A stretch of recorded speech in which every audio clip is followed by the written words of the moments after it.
2026 ජූලි මාස 16 වන අද දිනය තුල මේ වනතෙක් කොටස් වලට ක්‍රියාකාරීත්වයේ කුමනාරින්ද සිදුවන්නේ යන්න ඔබ අවධානයට යොමු කරන්නයි මේ සූදානම. මේ වන විට කොටස් වලට ධනාත්මක වර්ධනයක් වාර්තා වේ. මේ වනතෙක් සමස්ත මිලදර්ශකයෙහි ක්‍රියාකාරීත්වය පිළිබඳව අවධානය යොමු කරන විට ඒ උදෑසන පටන් ධනාත්මක වර්ධනයක් පෙන්නුම් කරනු ලබනවා. මේ වන විට 100.2.2ක ධනාත්මක වර්ධනයක් වාර්තා කරනු ලබන අතර එය ඒකක ලෙස එකක 43.2.4ක ඉහළ යාමකි. මේ වන විට සමස්ත මිලදර්ශකයෙහි ඒකකගේ සටහන් වනුයේ ඒකක 21,461.04ක් ලෙසයි. එමෙන්ම තෝරාගත් සමාගම් නියෝජනය කරන S&P SL 20 මිලදර්ශකයෙහි ක්‍රියාකාරීත්වය පිළිබඳව අවධානය යොමු කරන විට එය උදෑසන පටන් ධනාත්මක වර්ධනයක් පෙන්නුම් කරනු ලබනවා. මේ වන විට 100.46ක ධනාත්මක වර්ධනයක් වාර්තා කරනු ලබන අතර එය ඒකක ලෙස 27.54ක ඉහළ යාමකි.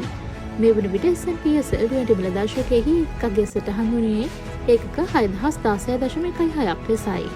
එමෙන්ම මේ වනතෙක් සමස්ත වෙළඳපොළ පිටපැටුම රුපියල් මිලියන 411.03ක් ලෙස වාර්තා වනවා. මේ වනතෙක් ප්‍රදේශාත්මකව ඉහළ මිල පර්තනයක් වාර්තා කළ කොටස් පිළිවෙලින් SMB Finance Non-Voting, Industrial Asphalt, Commercial Development Company, Ceylon Hospitals Non-Voting සහ Keels Fruit Products ලෙස වාර්තා වනවා. එමෙන්ම ප්‍රතිශතාත්මකව මිල ගණන් පහළ ගිය කොටස් පිළිවෙලින් SMB Finance Voting, Tesagro Non-Voting, Horana Plantations, Mercantile Shipping Company සහ Colombo Land and Development Company ලෙස වාර්තා වනවා.